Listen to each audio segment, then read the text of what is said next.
Item ಯಾವುದೇ ಇರಲಿ try ಮಾಡಿ ಆಚಿ ಚಿಕನ್ ಮಸಾಲಾ. ಆಚಿ ಚಿಕನ್ ಮಸಾಲಾ. ಸರ್, ಈಗ ಸರ್ಕಾರಿ ಆಸ್ಪತ್ರೆಗಳನ್ನ ನೆಚ್ಚಿಕೊಂಡು ಜನಸಾಮಾನ್ಯರು ಎಷ್ಟು ಜನ ಡೇ ಟು ಡೇ ಬೇಸಿಸ್ ಅಲ್ಲಿ ಬರ್ತಾರೆ ಅನ್ನೋದ್ರ ಬಗ್ಗೆ ತಮ್ಮ ಹತ್ರ ತುಂಬಾ ಲೆಕ್ಕಾಚಾರ ಇರುತ್ತೆ. ಯಾಕಂದ್ರೆ ತಮ್ಮ ಡಿಪಾರ್ಟ್ಮೆಂಟ್ ಆಗಿರೋದ್ರಿಂದ 2019ರಿಂದ ಕೃಷ್ಣ ಈ ಡಯಾಗ್ನೋಸ್ಟಿಕ್ ಈ ಸೇವೆಯನ್ನ ಒದಗಿಸ್ತಾ ಇದೆ ಅನ್ನೋದಾದ್ರೆ, ಸ್ಟಾರ್ಟಿಂಗ್ 2 ವರ್ಷ ಬಿಜೆಪಿ ಸರ್ಕಾರ ಇತ್ತು, ನಿಮ್ಮ ಸರ್ಕಾರ ಬಂದು ಈಗ 2.5 ವರ್ಷ ಆಯ್ತು ಸರ್. ಸೊ 2.5 ವರ್ಷದಲ್ಲಿ ತಾವು ಎಂದೂ ಕೂಡ ಈ ರೀತಿ ಅವ್ರು ಕಳ್ಳಾಟ ಆಡ್ತಾ ಇದ್ದಾರೆ ಅನ್ನೋದು ತಮ್ಮ ಗಮನಕ್ಕೆ ಬಂದಿಲ್ವಾ? ಇದನ್ನ ಆದಷ್ಟು ಬೇಗ ತಾವು ಸರಿಪಡಿಸಬೇಕು ಅನ್ನೋದು 2.5 ವರ್ಷದಲ್ಲಿ ತಮಗೆ ಗೊತ್ತೇ ಆಗಿಲ್ವಾ?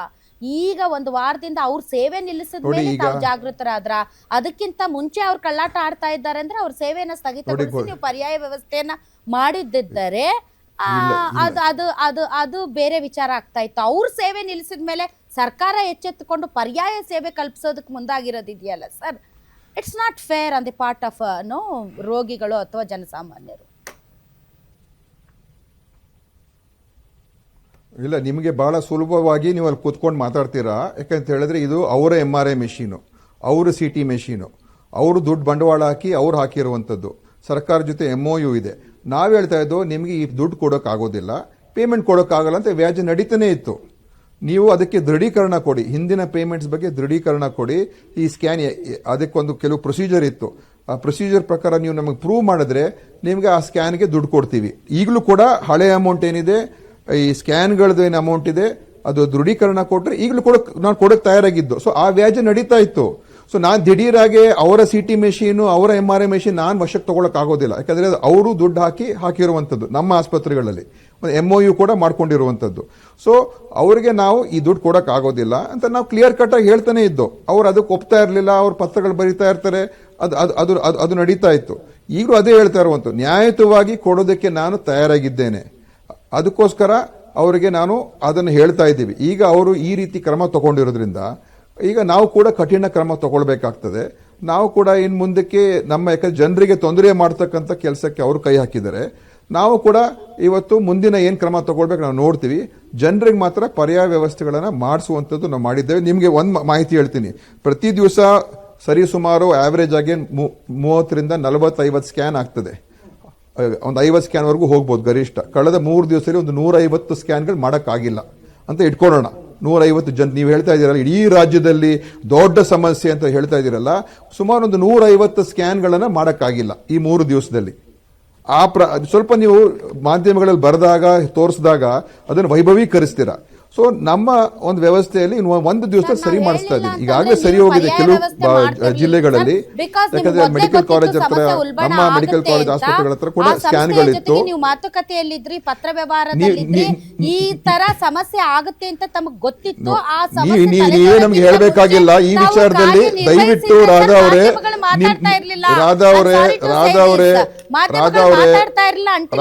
ರೋಗಿಗಳು ಪರದಾಡ್ತಾ ಇರೋದನ್ನ ನೋಡಿ. ರಾಧಾ ಅವರೇ, ನೀವು ಮಾತಾಡಬೇಕು, ಆದ್ರೆ ವೈಭವೀಕರಿಸಬೇಡಿ. ನೀವು ಮಾತಾಡಬೇಕು. ನೀವು ಹೇಳದೇ ಇದ್ರು ಕೂಡ ನಾವು ಸರಿ ಮಾಡ್ಕೊಳ್ತಾ ಇದ್ದೋ. ಯಾಕಂದ್ರೆ ಅದಕ್ಕೆ 18ನೇ ತಾರೀಕು ಅವರು ಬಂದ್ ಮಾಡಿದಾಗ ತಕ್ಷಣ ನಾನು ಪರ್ಯಾಯ ವ್ಯವಸ್ಥೆ ಮಾಡ್ರಿ ಅಂತ ನಾನು ಹೇಳಿದೆ. ನೀವು ಇನ್ನೂ ಟಿವಿಗೆ ಬಂದಿರಲಿಲ್ಲ ಅದು ಸುದ್ದಿ, ಆಯ್ತಾ? ಅದಕ್ಕೋಸ್ಕರ ದಯವಿಟ್ಟು ನಮಗೂ ನಿಮ್ಗೆಷ್ಟು ಕಳಕಳಿ ಕಾಳಜಿ ಇದೆ, ನಮಗೂ ಅಷ್ಟೇ ಇದೆ, ಅದಕ್ಕೆ ಜಾಸ್ತಿನೂ ಇರ್ಬೋದು. ಅದ್ರ ಬಗ್ಗೆ ನೀವೇನು ಅನುಮಾನ ಪಡಬೇಕಾಗಿಲ್ಲ. ಆದ್ರೆ ನಾನು ಹೇಳುವಂಥದ್ದು ಇಷ್ಟೇ, ನೀವು ವೈಭವೀಕರಿಸಬೇಡಿ. ಈಗ 150ರಿಂದ 160 ಜನ ತೊಂದರೆ ಆಗಿರ್ಬೋದು ಕಳೆದ 3 ದಿವಸದಲ್ಲಿ. ಆಗಲೇ ಕೆಲವು ಜಿಲ್ಲೆಗಳಲ್ಲಿ ಪರ್ಯಾಯ ವ್ಯವಸ್ಥೆ ಆಗೋಗಿದೆ, ಕೆಲವು ಮಾತ್ರ ಅಲ್ಲೂ ಕೂಡ ಸೆಟ್ ಮಾಡಾಗಿದೆ. ಸೊ ಎಸೆನ್ಷಿಯಲ್, ಅದಕ್ಕೆ ನಾವೆಲ್ಲ ಮಾಡಿದ್ದೀವಿ. ಅದಕ್ಕೆ ಎಸೆನ್ಷಿಯಲ್ ಇಲ್ಲದೆ ಅವರು ನಾನೇ ಪರದಾಡಬೇಕು? ಸರ್, ಪಾಲಿಟಿಕ್ಸ್ ವೈಭವೀಕರಿಸಬೇಡಿ ಅಥವಾ ಒಂದು ಪ್ರೈವೇಟ್ ಕಂಪನಿ ಬಗ್ಗೆ ಬೇಡಿ ಅಂತಂದ್ರೆ ಓಕೆ, ಪ್ರೈವೇಟ್ ಕಂಪನಿಗೆ ದುಡ್ಡು ಕೊಟ್ಬಿಡಿ. ನೀವು ಒಂದು ರೀತಿಯಲ್ಲಿ ಇಂಪಾರ್ಟೆಂಟ್ ಸೇವೆ. ಸೊ ಇಂತಹ ವಿಚಾರಗಳಲ್ಲಿ ನಾವು ವೈಭವೀಕರಿಸದೆ ಹೋದ್ರೆ ಪತ್ರಕರ್ತರಾಗಿ ನಾವು ಸತ್ತಂತೆ. ಹೌದು, ಒಪ್ಕೊಳ್ತೀನಿ. ಇಲ್ಲ, ನಾನು ಹೇಳುವಂಥದ್ದು ಇಲ್ಲ, ನೀವು ಪಾಯಿಂಟ್ ಮಾತಾಡಬೇಕು, ಇಲ್ಲ ಅಂತ ಹೇಳೋದಿಲ್ಲ. ನೀವು ನಿಮ್ಗೆ ನಾನು ಹೇಳಿದ್ರೆ ನಿಮ್ಗೂ ಇರುವಂಥ ಕಳಕಳಿ ನಮಗೂ ಇದೆ. ಇದನ್ನು ಸರಿ, ಯಾಕೆ ನನ್ನ ಜವಾಬ್ದಾರಿ, ನಾನೇನು ಸುಮ್ಮನೆ ಕೂತ್ಕೊಂಡಿಲ್ಲ ಮಜಾ ಮೋಜ್ ಮಾಡಕ್ಕೆ ಬಂದಿಲ್ಲ, ಆಯ್ತಾ? ನಾವು ಇದನ್ನು ಸರಿಪಡಿಸ್ತಾ ಇದೀವಿ. ನಾವು ಒಂದು ಏನು ಮಾಡೋದು ಅಂತ ಹೇಳಿದ್ರೆ, ನೀವು ಲಕ್ಷಾಂತರ ಕೋಟ್ಯಾಂತರ ರೂಪಾಯಿ ಸರ್ಕಾರ ದುಡ್ಡನ್ನ ಪೋಲಾಗೋದು ನಿಲ್ಲಿಸುವಂಥದ್ರ ಬಗ್ಗೆ ನೀವು ಅರ್ಥ ಮಾಡ್ಕೊಳ್ಳಿ. ಈ ಖಾಸಗಿ ಕಂಪನಿಯವರು ಲೂಟಿ ಮಾಡೋದಕ್ಕೆ ಈ PPP ಮಾಡೆಲ್ಗಳಿದೆಲ್ಲ, ಇವರು ಸರಿಯಾದ ರೀತಿಯಲ್ಲಿ ಅವರು ನಿರ್ವಹಣೆ ಮಾಡಿದ್ರೆ ನಮ್ಗೇನು ಸಮಸ್ಯೆ ಇರಲಿಲ್ಲ. ಇವತ್ತು ನಮ್ಮ ಡಯಾಲಿಸಿಸ್ ಸೇವೆಗಳು ರಾಜ್ಯದಲ್ಲಿ ನೋಡಿ, ನಮ್ಮ ಸರ್ಕಾರ ಬಂದ್ಮೇಲೆ ಇಡೀ ರಾಜ್ಯದಲ್ಲಿ ಅತ್ಯುತ್ತಮವಾದಂಥ ಡಯಾಲಿಸಿಸ್ ಸೇವೆಯನ್ನು ನಾವು ಪ್ರೈವೇಟ್ ಕಂಪನಿ ಜೊತೆ ಮಾಡಿಸ್ತಾ ಇದ್ದೀವಿ. ಎಲ್ಲಾದರೂ ಹೋಗಿ 220 ಸೆಂಟರ್ಗಳಲ್ಲಿ. ಅದೇ ಥರ ಈಗ ಮುಂದಿನ ದಿವಸದಲ್ಲಿ MRIಗಳನ್ನು ನಾವೇ ಖರೀದಿ ಮಾಡಿ ಟೆಂಡರ್ ಕರೆದುಬಿಟ್ಟಿದ್ದೀವಿ. ಇನ್ನು ಒಂದು ತಿಂಗಳ ಟೆಂಡರ್ ಫೈನಲೈಸ್ ಆಗಿ ಒಂದು 7 ಕಡೆ ಸ್ವಂತ MRI ಮೆಷಿನ್ಗಳು ಹಾಕಿಸ್ತಾ ಇದ್ದೀನಿ, ಸ್ವಂತ CT ಮೆಷಿನ್ಗಳು ಹಾಕಿಸ್ತಾ ಇದ್ದೀನಿ. ಸೊ ಅದು ಒಂದು ಕಡೆ ಹೆಜ್ಜೆ ತಗೊಂಡಿದ್ದೀವಿ. ಯಾಕಂದ್ರೆ ಇವ್ರ ಮೇಲೆ ನಾವು ಡಿಪೆಂಡ್ ಆಗಬಾರ್ದು ಅಂತ, ಇವ್ರ ಬ್ಲ್ಯಾಕ್ ಮೇಲ್ಗೆ ನಾವು ಒಳಗಾಗಬಾರ್ದು ಅಂತ. ಇವ್ರು ಹೇಳಿದ ತಕ್ಷಣ ನಾವು ಇವ್ರನ್ನ ಮನೆ ಬಾಗಿಲಿಗೆ ಹೋಗಿ ದುಡ್ಡು ತಗೊಂಬಿಡ್ರಪ್ಪ ನಮ್ಗೆ ಸರ್ವಿಸ್ ಕೊಡಿ ಅಂತ ಹೇಳೋದು ಪರಿಸ್ಥಿತಿ ಸರ್ಕಾರಕ್ಕೆ ಬರಬಾರ್ದು. ಅದಕ್ಕೇನೆ ನಾವು ಇವತ್ತು ಇವ್ರು ಕೊಡೋ 140 ಕೋಟಿ ಕೇಳ್ತಾ ಇದಾರಲ್ಲ, ನನ್ನ ಪ್ರಕಾರ ಅವ್ರಿಗೆ ಬಹುಶಃ ಒಂದು 10-15 ಕೋಟಿ ಮಾತ್ರ ಕೊಡಬೇಕಾಗಿರುವಂಥದ್ದು. ಅದಕ್ಕಿಂತ ಅವ್ರು ಜಾಸ್ತಿ ನಾವು ಕೊಡೋಕ್ಕಾಗಲ್ಲ. ಆದರೆ ನಾವು ಅದು ಒಂದು ಕಡೆ ಇರಲಿ, ಜನರಿಗೆ ಸೇವೆ ಸಿಗಬೇಕು ಪ್ರಥಮ ಆದ್ಯತೆ. ಈ ವ್ಯಾಜ್ಯ ನಮಗೂ ಅವ್ರಿಗೂ ಜನರಿಗೆ ಸೇವೆ ಸಿಗಬೇಕು, ಅದನ್ನು ಕಲ್ಪಿಸ್ಕೊಟ್ಟಿದ್ದೇವೆ. ಇನ್ನು ಕೆಲವು ಕಡೆ ಆಗದೇ ಇರೋ ಕಡೆ ಅದನ್ನು ಕೂಡ ಮಾಡಿಸಿದ್ದೇವೆ.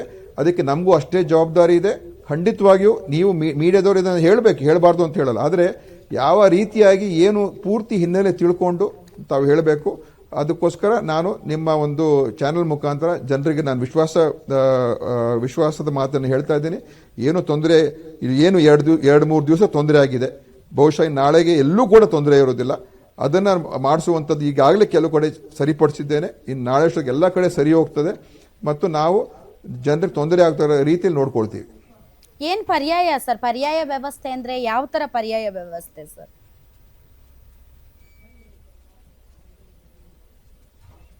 ಪರ್ಯಾಯ ಅಂತ ಹೇಳಿದ್ರೆ ನೋಡಿ, ಈಗ ನಮ್ಮದು ಮೆಡಿಕಲ್ ಕಾಲೇಜಲ್ಲಿರುವಂಥ MRI CT ಇದೆ, ಅವ್ರ ಜೊತೆ ಅವ್ರಿಗೂ ಅಲ್ಲಿಗೂ ಶಿಫ್ಟ್ ಮಾಡಿಸಿದ್ದೀವಿ.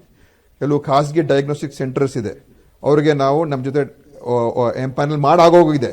ಎಲ್ಲ 13 ಸ್ಥಳಗಳಲ್ಲೂ ಕೂಡ ಮಾಡಾಗೋಗಿದೆ. ನಮ್ಮ ಆಸ್ಪತ್ರೆಯಿಂದ ಅಲ್ಲಿಗೆ ಹೋಗಿ CT ಮತ್ತು MRI ಮಾಡಿಸ್ಕೊಂಡು ತೊಗೊಂಬರ್ಬೋದು, ಫ್ರೀಯಾಗಿ ಮಾಡಿಸ್ಕೊಂಬರ್ಬೋದು. ಅಷ್ಟೇ ಪರ್ಯಾಯ ವ್ಯವಸ್ಥೆ ಅಂತ ಹೇಳುವಂಥದ್ದು. CT MRIಗೆ ಜನರಿಗೆ ಉಚಿತವಾಗಿ ಸಿಗುವಂಥದ್ದನ್ನು ಈಗಾಗಲೇ ಎಲ್ಲ 13 ಜಿಲ್ಲೆಗಳಲ್ಲಿ ಟೈಅಪ್ ಅನ್ನು ಮಾಡಿಸಿದ್ದೇನೆ. ಸೊ ಅದು ನಿಮಗೆ ಸಾರ್ವಜನಿಕರಿಗೆ ನಿಮ್ಮ ಮುಖಾಂತರ ಮುಟ್ಟಿಸುವಂಥ ಮಾಹಿತಿ. ಸರ್, ನಾನು ರಾಜಕೀಯ ಮಾತಾಡಕ್ ಹೋಗಲ್ಲ, ಆದ್ರೂ ಕೂಡ ಜನಾಭಿಪ್ರಾಯ ತುಂಬಾ ಮತ್ತೆ ಇನ್ನೊಂದು ಹೇಳ್ಬಿಡ್ತೀನಿ, ಆ ಕಂಪನಿಯವ್ರನ್ನ ಮತ್ತೆ ನಮ್ಮ ಜೊತೆಲಿ ಬಂದು ಸೇರ್ಕೊಂಡ್ರೆ. ಹೇಳಿ ಸರ್, ನಿಮ್ಮ ಪಾಯಿಂಟ್ ತುಂಬಾ ಇಂಪಾರ್ಟೆಂಟ್, ನೀವು ಹೇಳಿ, ಕಂಟಿನ್ಯೂ ಮಾಡಿ. ಆದರೂ ಆ ಕೃಷ್ಣ ಡಯಾಗ್ನೋಸ್ಟಿಕ್ಸ್ ಅವರು ನಮ್ಮ ಜೊತೆ ಮತ್ತೆ ಹೊಂದಾಣಿಕೆ ಮಾಡ್ಕೊಂಡು ಬಂದರೂ ಕೂಡ ನಾವು ಅವ್ರ ಮೇಲೆ ಇನ್ನು ಮುಂದಕ್ಕೆ ಪೂರ್ತಿ ಡಿಪೆಂಡ್ ಆಗೋದಿಲ್ಲ. ಈ ಪರ್ಯಾಯ ವ್ಯವಸ್ಥೆ ಅದ್ರ ಜೊತೆಲೇ ಎರಡೂ ಕೂಡ ಇಡಿಸ್ಕೊಂಡು ನಡೆಸ್ತೀವಿ. ಅವ್ರ ಜೊತೆ ನಮಗೆ ಆಯಿತು ಏನೋ ನಾವು ಮಾಡ್ತೀವಿ ಅಂತ ಒಪ್ಪಂದಕ್ಕೆ ಬಂದರೂ ಕೂಡ ಈಗೇನು ನಾವು ಶುರು ಮಾಡಿದ್ದೇವೆ ಪರ್ಯಾಯವಾಗಿ ಅದೂ ಇರುತ್ತೆ, ಇದೂ ಇರುತ್ತೆ. ಸೊ ಅದಕ್ಕೋಸ್ಕರ ಈ ಸಿಸ್ಟಮನ್ನು ನಾವು ಇದೇ ರೀತಿ ಮುಂದುವರಿಸ್ತೀವಿ. ಸರ್, ಈಗ ಪ್ರೈವೇಟ್ ಆಪ್ಷನ್ ಬಿಟ್ಟರೆ ಸರ್, ಪ್ರೈವೇಟ್ ಆಪ್ಷನ್ ಅಥವಾ ಟೆಂಡರ್ ಕರೆಯೋದು ಬಿಟ್ಟರೆ ಸರ್ಕಾರನೇ ಸ್ವತಃ ತನ್ನ ಖರ್ಚಿನಲ್ಲಿ ಈ ಥರ ಮಷಿನ್ಗಳನ್ನು ಖರೀದಿ ಮಾಡೋದಾಗಿರ್ಬೋದು, ಸರ್ಕಾರದ ಅಡಿಯಲ್ಲೇ ಸೇವೆಯನ್ನು ಕೊಡೋದಾಗಿರ್ಬೋದು, ಅದು ಸದ್ಯದ ರಾಜ್ಯದ ಆರ್ಥಿಕ ಪರಿಸ್ಥಿತಿಯಲ್ಲಿ ಸಾಧ್ಯ ಇಲ್ವಾ ಅಥವಾ ಅದು ಬೆಟರ್ ಆಪ್ಷನ್ ಅಲ್ವಾ?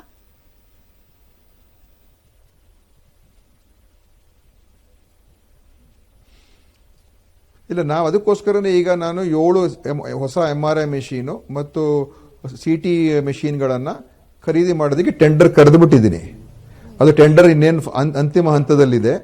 ಅದು ಫೈನಲೈಸ್ ಆಗಿದ ತಕ್ಷಣ ನಾನು ಈಗಾಗಲೇ, ಯಾಕಂದರೆ ಪರ್ಯಾಯವಾಗಿ ನಾವೇ ನಡೆಸೋಣ, ಇವ್ರ ಮೇಲೆಲ್ಲ ನಾವು ಅವಲಂಬಿತ ಆದರೆ ಒಂದೊಂದ್ಸಲ ಇದೇ ಥರ ಪರಿಸ್ಥಿತಿಗಳು ಬರುತ್ತೆ ಅಂತೇಳಿ ನಾನು ಈಗಾಗಲೇ ಆ ಹೆಜ್ಜೆನ ಈ ಒಂದು ಪ್ರಕ್ರಿಯೆಗಳು ನೋಡಿದ ನಂತರ ನಾನು ಆ ಹೆಜ್ಜೆ ತೀರ್ಮಾನ ತಗೊಂಡು ಈ ಪಬ್ಲಿಕ್ ಪ್ರೈವೇಟ್ ಪಾರ್ಟ್ನರ್ಶಿಪ್ ಸ್ವಲ್ಪ ನಾವು ಎಚ್ಚರಿಕೆಯಿಂದ ಹೆಜ್ಜೆ ಇಡಬೇಕು ಅಂತ ಹೇಳಿ ನಾನು ಈಗಾಗಲೇ ಅದಕ್ಕೆ ಟೆಂಡರ್ ಕರೆದು ಅಂತಿಮ ಟೆಂಡರ್ ಫೈನಲೈಸ್ ಸ್ಟೇಜಲ್ಲಿ ಇದೆ ಈಗ. All right, okay, thank you very much sir. ತಾವಿಷ್ಟು ಸರ್ಕಾರದ ದುಡ್ಡಿದೆ, ದುಡ್ಡು ರಾಧಾ ಅವರೇ, ಸರ್ಕಾರದ ದುಡ್ಡಿಲ್ಲ ಅಂತ ಪ್ರಶ್ನೆ ಅಲ್ಲ ಇದು. ಅಂತಂದ್ರೆ ಈಗ ಪ್ರತಿಯೊಂದು ರಾಜಕೀಕರಣಗೊಳ್ತಾ ಇರುವಂತಹ ಇಂತಹ ಸಂದರ್ಭದಲ್ಲಿ ಗ್ಯಾರಂಟಿಗಳಿಂದ ರಾಜ್ಯದ ಬೊಕ್ಕಸ ಖಾಲಿ ಆಗಿದೆ, ದುಡ್ಡಿಲ್ಲ ಅನ್ನುವಂತಹ ಜನಾಭಿಪ್ರಾಯ ಮೂಡಿಸ್ತಾ ಇರುವಂತಹ ಸಂದರ್ಭದಲ್ಲಿ ಈ ರೀತಿಯಾದಂತಹ ಕೆಲವೊಂದು ಅವ್ಯವಸ್ಥೆಗಳಾದಾಗ ಸರ್ ಆ ಜನಾಭಿಪ್ರಾಯ ಗಟ್ಟಿ ಆಗ್ತಾ ಹೋಗುತ್ತೆ. ಅದು ಆಳುವ ಸರ್ಕಾರಗಳ ಗಮನದಲ್ಲಿ ಇರಬೇಕು ಸರ್.